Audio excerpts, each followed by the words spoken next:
made the challenge, has stayed down, and Ridgewell kicking the ball out so that Davis can get some treatment. It's not been a great season for Villa, but he has been one of their success stories. He certainly has. He's weighed in with a fine number of goals from midfield. They're in the wars at the moment. Villa players going down every couple of minutes. And the pressure very much on David O'Leary.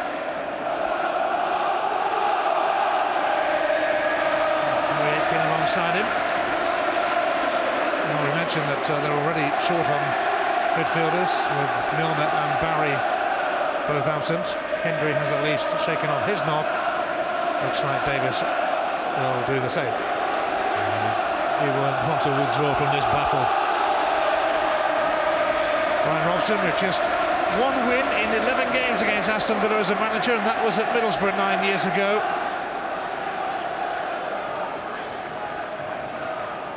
At the moment it looks like 2 out of 3 will join Sunderland in the Championship next season. Portsmouth, West Brom, Birmingham, those 3. But Aston Villa, a little too close for comfort to the drop zone themselves, and Fulham not completely clear yet either, although of course their game yesterday abandoned after that typical April weather day in Sunderland. Davis, Hendry, Guerra, Watson. Bon Lahore's presence will earn Villa a throw.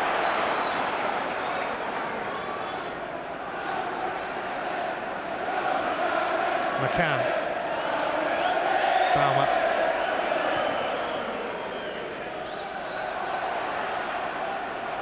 here's Ronnie Warwork.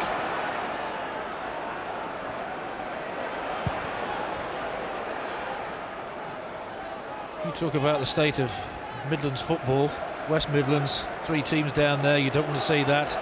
2 look like they're going to go, and no East Midlands side in the Premiership. It's not the best of times in these parts, in the Premiership.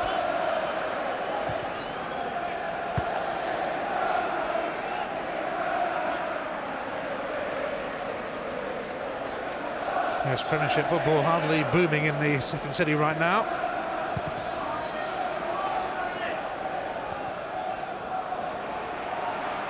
Let's come off Liam Ridgewell, both Villa centre-halves, 21 years of age.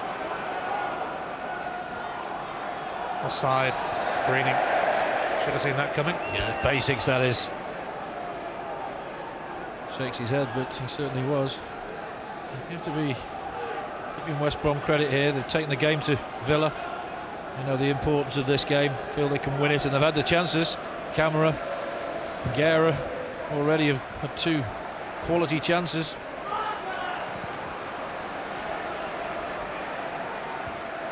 West Brom go to Arsenal next weekend, so they could do with taking something out of this derby. Another derby for Villa next weekend against Birmingham. Same time, same place. Mark Halsey doesn't really do his bit in a 1-2 with Davis.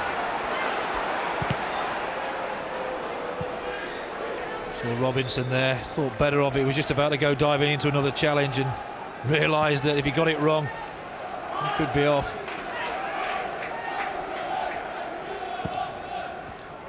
Hughes. McCann was warned by a few thousand that there was a man on.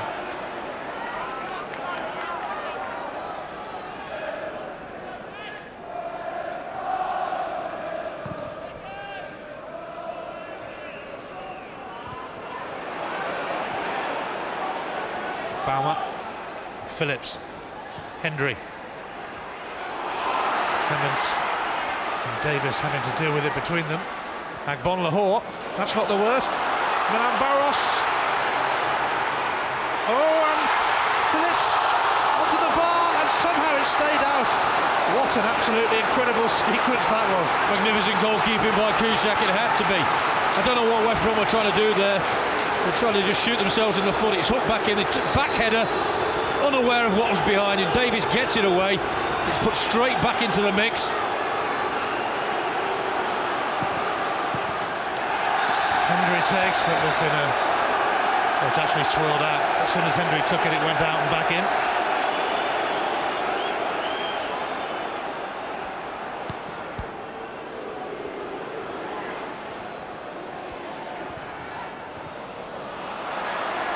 Hendry.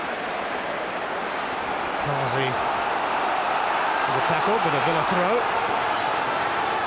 Just don't seem to be able to get into the stride, Villa. McCann booted out by Clement. Oh, Camera will get a free kick off Cahill, and I think Mark Halsey will want to work. Yeah, he was committed to that challenge. Camera knew it. Yellow card for Gary Cahill on his full Premiership debut. There we go. Cameron knew it, rode it well. Couldn't get out of the way. Clear yellow card. He joins Paul Robinson of West Brom in the book. On a wet surface, you know, as a defender, if you're already on a yellow card, you miss time one, you're in big trouble.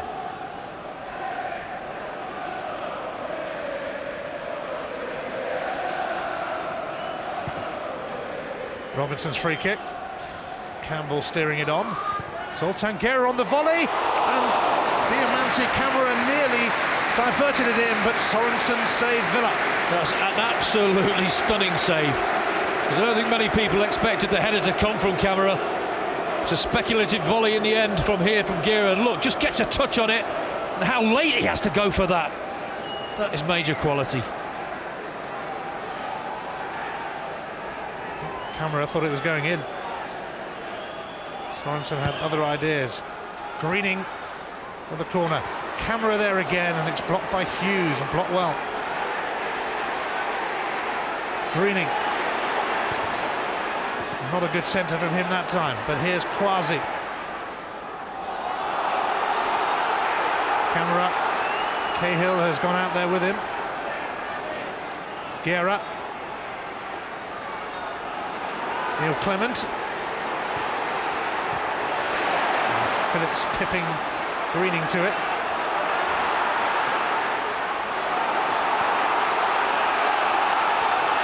How can Villa get into their stride? Stephen Davis for Gavin McCann. That's casual. Oh. Villa riding the look at the moment. Diamansi Camera a bit unlucky there. No, it's still 0-0, I don't know. West Brom should have been in the lead comfortably.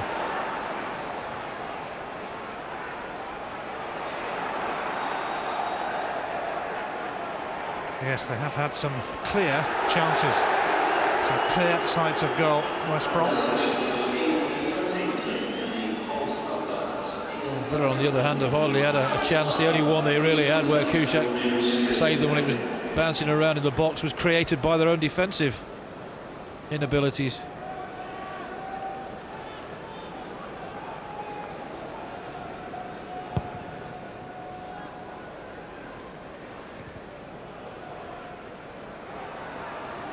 Campbell. Ball work.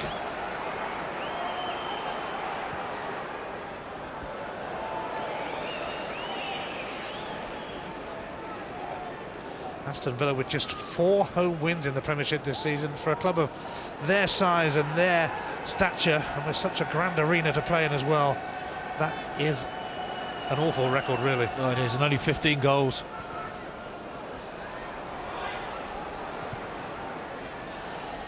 Lee Hendry is hobbling again. Looks like he hasn't been able to shake off that knock. Here he is, Hendry. I think he's going to be replaced in a minute, but he's trying to make one final contribution.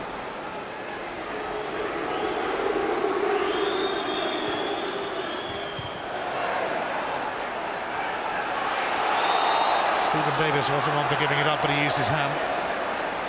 And Aston Villa, already short on midfield numbers, are going to have to take off Lee Hendry here, who is hobbling, and they're going to bring on young Craig Gardner in his place, just 19 years of age. Signed a new deal a couple of months ago. He's going to make his 6th appearance for Villa. Hendry's day ends early as Villa's injury problems increase. It's a big loss, that Hendry coming off. He is the creative element in the midfield for Villa.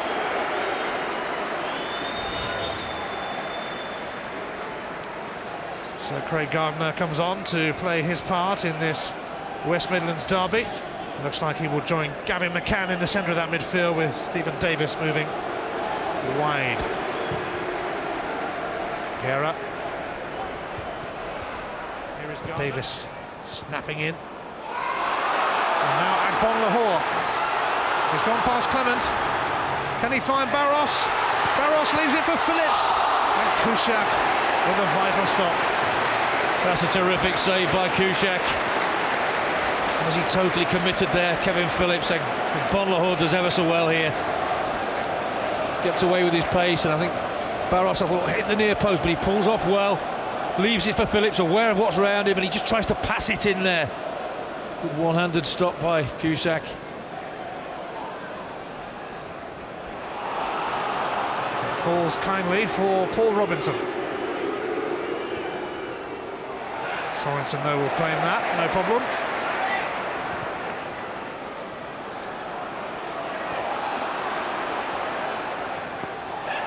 It's come off Milan Barros.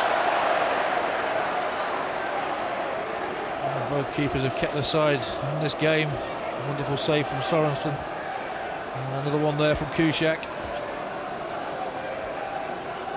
Well, he did make that horrible error at Spurs the other week, but he's kept West Brom in a few games this season. That's for sure. A miscue from Cahill, but going back to the problems with goalkeepers making mistakes like that, they think they're centre forwards when they're in five-a-sides in training. They always play up front. I think they get out there sometimes and think exactly the same. I played with a guy called Peter Shilton, best goalkeeper I've ever seen, and he always played up front, but he wasn't bad actually. Phillips and Craig Gardner way off target with that, and he's come on for the injured Hendry.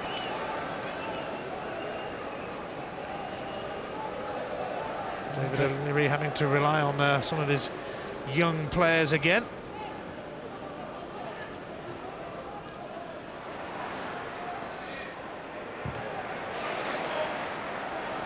It's better from Villa, they're closing down better now. Malma, Bon Lahore is hurt. Milan Barros is heading for goal. Not quite as quickly as he would have liked, but he's got a free kick off Ronnie Warwork, and that's going to be a yellow card for Warwork, and that is his 10th yellow card of the season. It means he will be suspended for the forthcoming matches against Bolton and Newcastle. Again, there's no need for it. It's a blatant foul, and one the referee has got to punish with a yellow card. You can shake your head all you like, Ronnie, but it's a yellow card, and he deserved one. Well, we're at that stage of the season when 5 yellows are no longer punished, but 10 yellows are. 2-match ban ahead for Warwork. And Kevin Phillips may well have this in mind.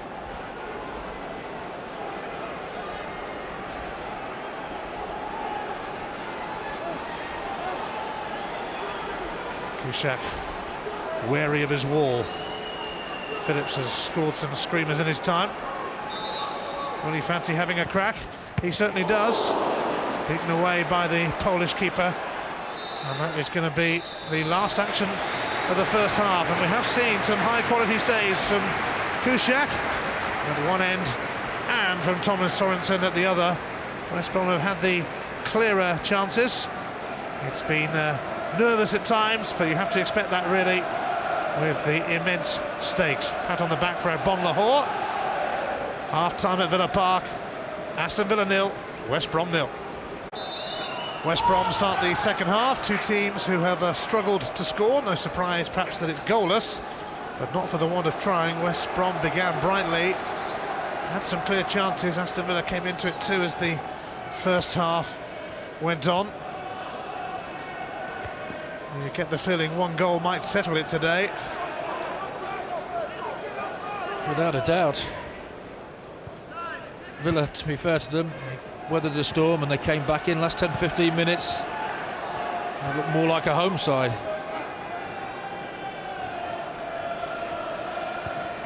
Villa with a particularly poor home record this season.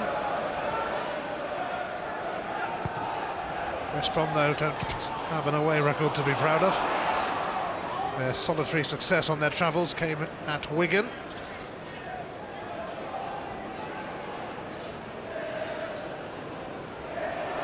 Away by Cahill. Wall work. Now Greening. West Brom trying to prise Villa apart.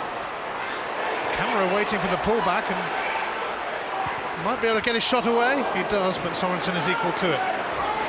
Again, West Brom started the second half as they started the first. Very positive. Could have played it earlier for McGreening there. Just tries to kid his way through. Not the best of strikes, and Sorensen comfortably gathers. Guerra. Wall work forced into a corner. Oh, he's got it in though towards camera. Guerra. It's not a bad effort. The way it came to him and the acute angle. Should never have been allowed to get in the cross. He does well there. Wall work. Good first touch. Cushioned off. He tried to just bend it in that far post. Came at him pretty quickly.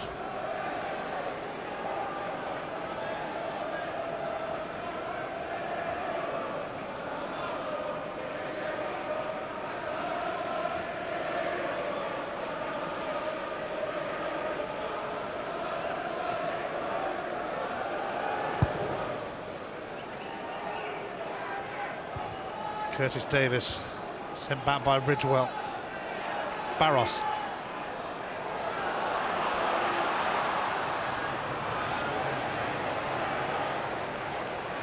Baumer. Gavin McCann. Barros. And Gardner took over, and it's going to be a corner for Villa. That's more positive from Villa. Barros doing well there in the build-up.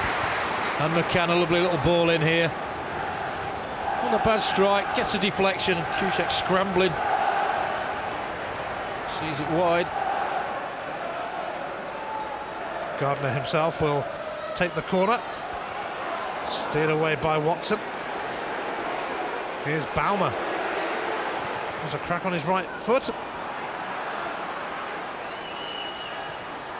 Don't think many envisaged a goal coming from there somehow.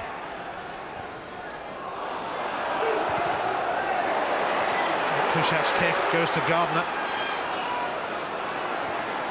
I don't think I've ever seen a goalkeeper kick so poorly. Flags up.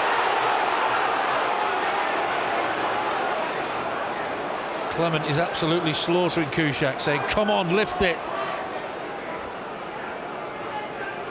It's 4 or 5 times now we've seen him, he's just kicked it along the floor.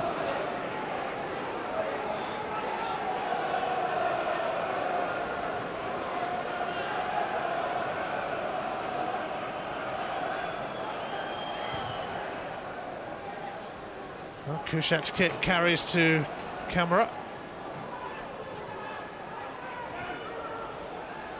All work. Robinson. Here's Greening.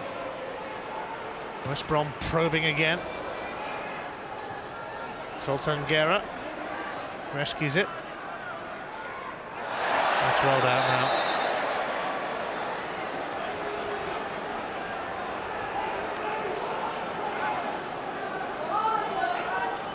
Talk about Luke Moore coming on. How long before we see Carnu? He's the sort of player who can unlock defences. Well, we saw Birmingham give it a go at Wigan yesterday. West Brom have certainly done the same as well. Campbell, typical of his determination.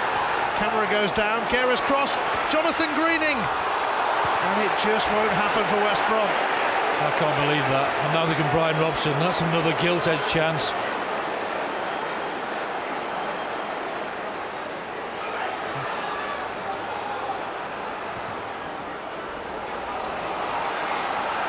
Sultan Guerra.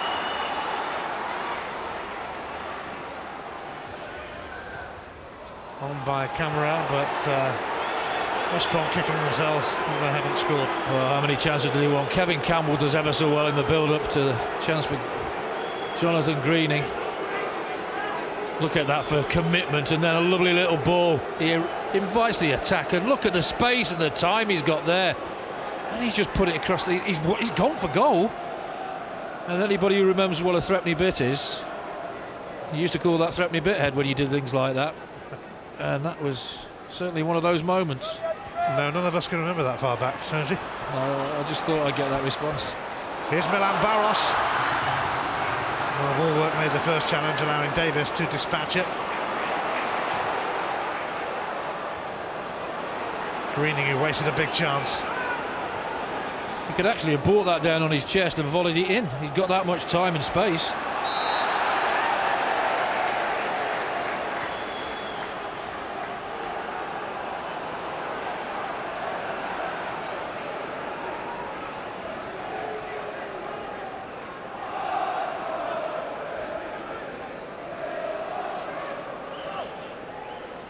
Now Hughes will take this.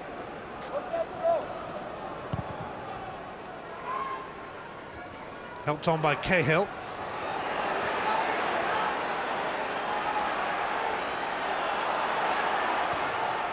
Cahill launching it in again, and Kushak gets the free kick. Yeah, I think he was caught there. You cannot touch a keeper nowadays, we know that. And he's caught one where you don't like catching one, actually. Oh, just a bit. We can all feel that one. Sympathise with that.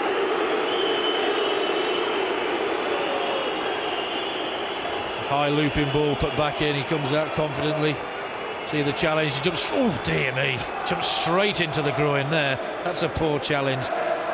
Believe me, that hurts. It's a clear foul.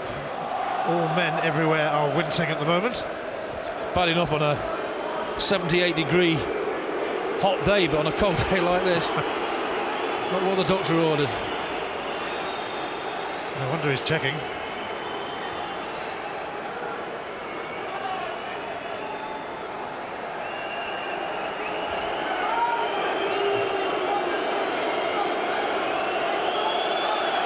Just over 20 minutes left of this derby match.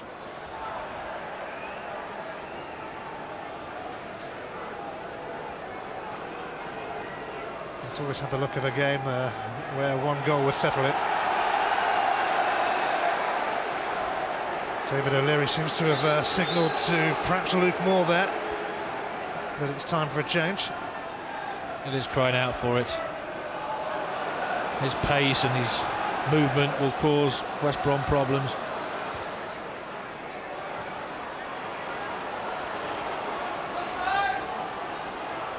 Camera. Guerra's cross. McCann made some sort of contact. Campbell, handball. No, Mark Halsey waves away West Brom's appeals. Kevin Campbell's convinced. Robinson's cross, and Guerra sends it back, and Camera on another handball shout, and Mark Halsey doesn't want to know again. Woolwork doing so well here. It's frantic in there. Guerra's done well to keep that in. And now Aston Villa trying to break away. 2 penalty claims turned down. Here's Agbon Lahore. How many shouts for penalties were there? There was 3. And he was close to every one there, Mike Halsey. McCann.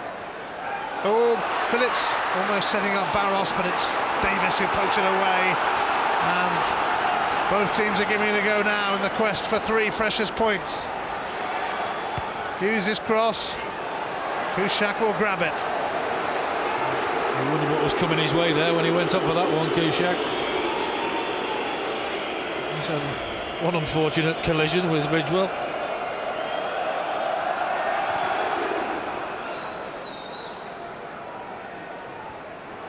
It's come off Hughes.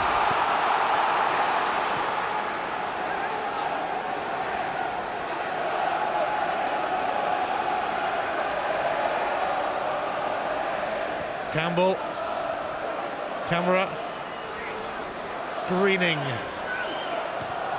Oh, Greening's got it in there. Cahill clears.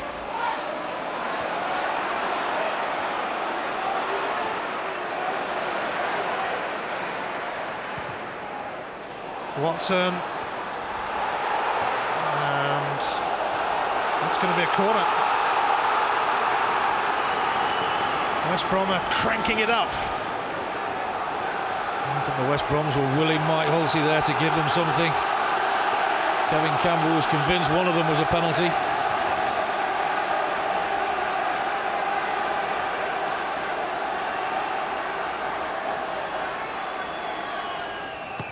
It's Jonathan Greening's corner, and Sorensen again. It's busy in there. Woolwork shot is charged down. Steve Watson isn't going to get a chance to shoot. Kwasi gives it back to Greening. Greening centre inviting, and a big chance for Watson. It's stopped by Cahill, I think, and now it's a goal kick. That's tremendous defending by Cahill. Again, Sorensen, he's come twice there, and twice he's not got it. Comes a long way, bad punch, and look at that for defending. Instinctive, he's on the line. That's tremendous awareness by Cahill. So Kevin Phillips is going to be replaced here by Luke Moore, the local boy. Can he make an impact in the local derby?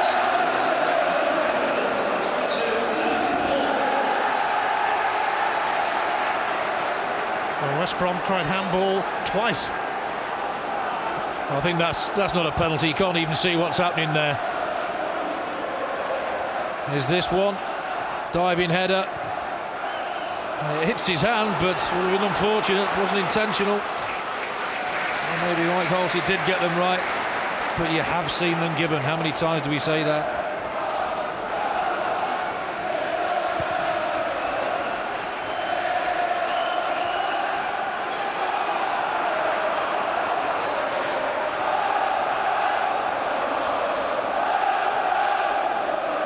Well, it's really engrossing now, this. Who's going to score that all-important goal, if indeed anyone is? I think West Brom certainly deserve to be in front in this game, without a doubt. Barros stopped by Clement, and Stephen Davis tried to hold him back. Clement just shrugged him off. Didn't turn into an advantage for West Brom, though. Davis.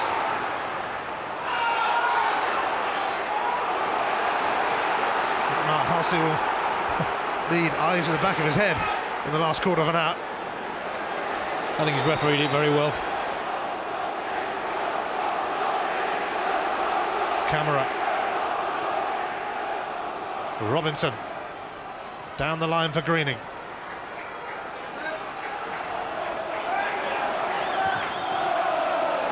Offside. Camera. Surprised Carnu's not been introduced. I think he could have a big say in it.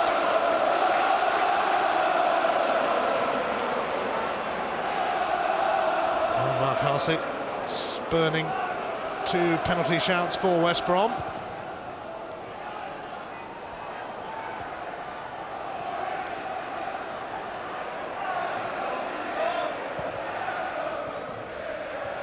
Bounced off Kevin Campbell,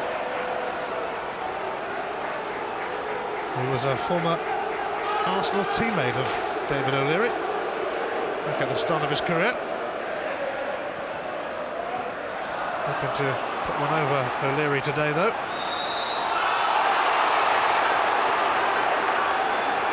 Cricket given against Agbon Lahore. It's a bit unfortunate, though.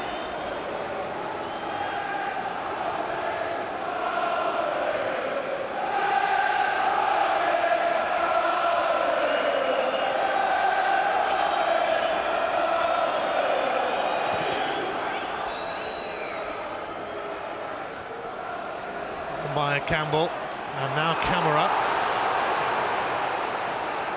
Corner kick, and Kanu is going to be on soon for West Brom. I'm not surprised with that. He's just a bag of tricks. You never know what to expect with him.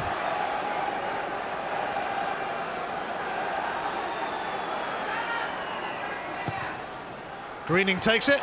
Oh, and Tortangera's header. And did it cross the line? The assistant referee says no. There's still an almighty scramble going on. It's another corner. West Brom thought they were going to force that in. Absolutely unbelievable, and Brian Robson can't believe it. How many times have you possibly seen that in the last 4 or 5 weeks? Oh, that must have been close to going over. Greening tries again with another corner.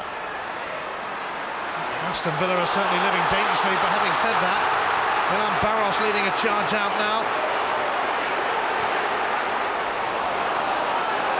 Oh, Robinson couldn't wait for Kuszak, not with Stephen Davis around, but his clearance goes straight to Milan Barros.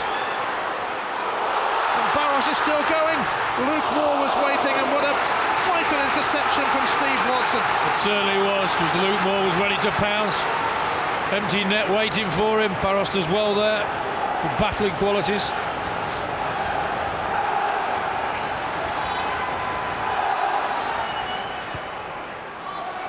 In comes the corner, and Kushak came for it.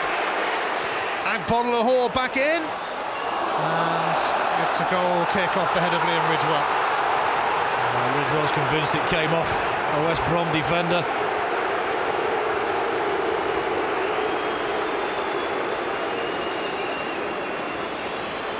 It's going to be a double change. Kevin Campbell, unsurprisingly, has put in a big shift again. He's going to be replaced, and so too is Diamanzi Camara. He's done well, Campbell. He leads the line so well. He's the one who nearly forced the ball over the line. And Ben Kanu come on and make a difference. And also coming on is young Stuart Nicholson,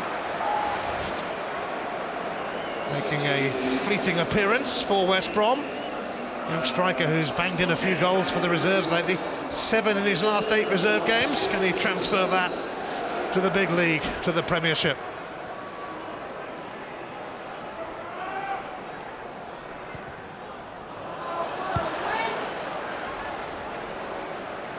Well, is this the man that saved Aston Villa this afternoon?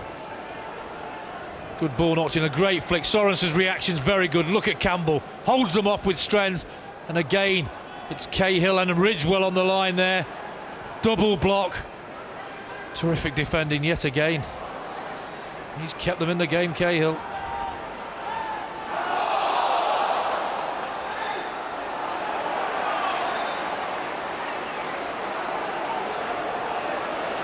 Kanu on for the closing stages, and more than capable of doing his bit to swing this game West Brom's way.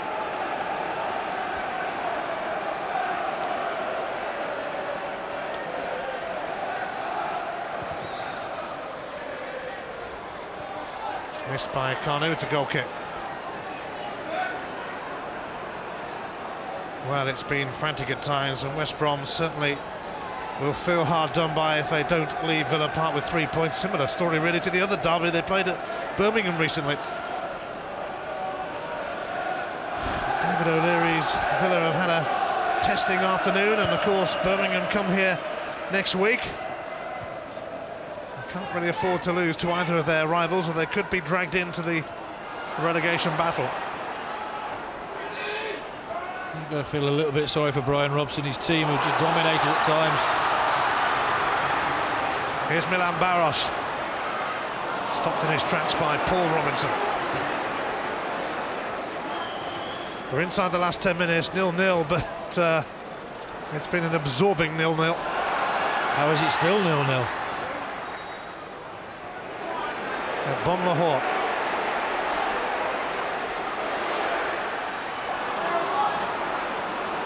Quasi. Greening takes over.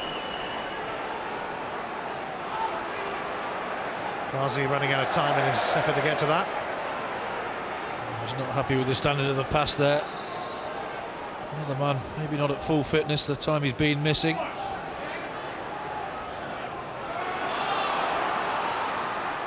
Barros. Aaron Hughes moves away from Warwork, and he's got a corner kick for Aston Villa. And suddenly the pendulum swings their way, and that pendulum will swing a bit more yet in what remains of this contest.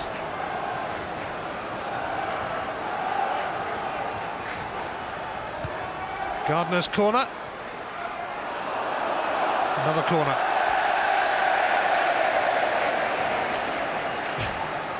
Mark Halsey pointing the finger at Warwork as the man that it came off. Gardner tries again, and handball results in a free kick. Certainly looked to be a hand raised there. The Villa fans at first thought it was a West Brom arm.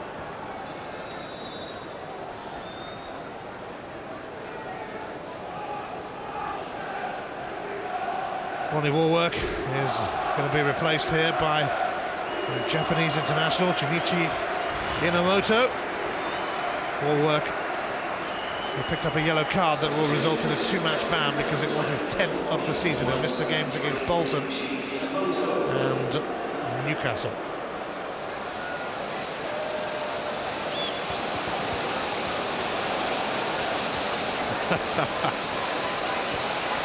They're bouncing off the pitch, those hailstones. Oh, only in England.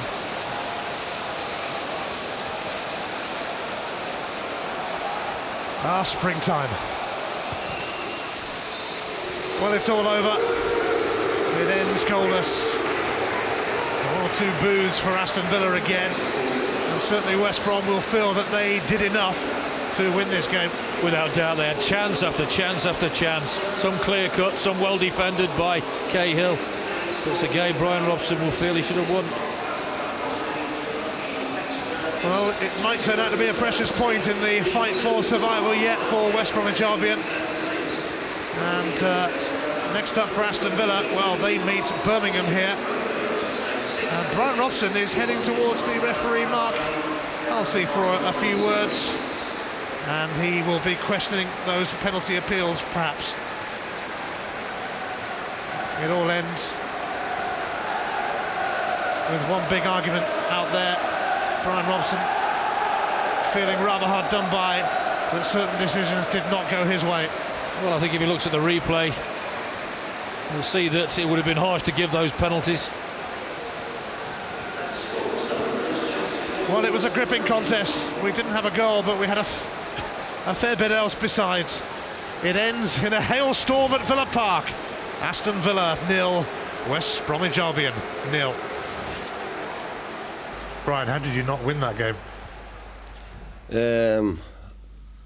I know it's sometimes the breaks, sometimes decision making, and I just feel like all the way through the season we just don't seem to get a break. I go back to the Liverpool game last week. We didn't play particularly well.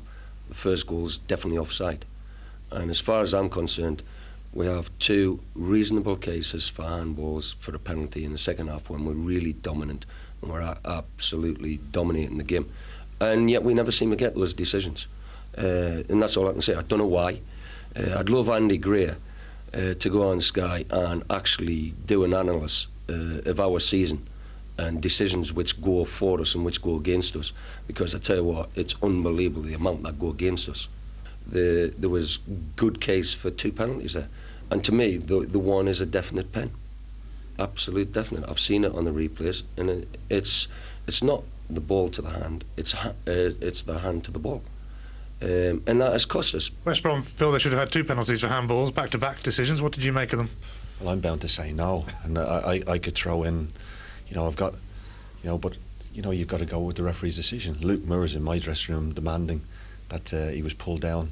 So, that's life. We just got to get on with that now. We can't change it. And it was scrambles. I didn't think there was penalties. I didn't think, for all Lucas moaning, I didn't think his was a penalty. So I didn't see anything that where I was that anybody should have got a penalty, in my opinion.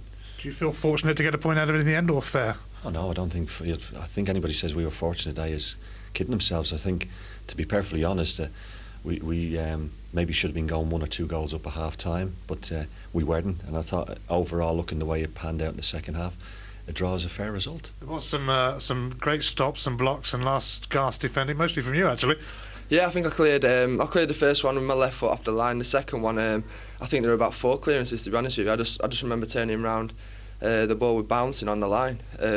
So there are enough bodies in the box, and thankfully we managed to keep them going over the line. Your manager's raging about the 2 handball shouts.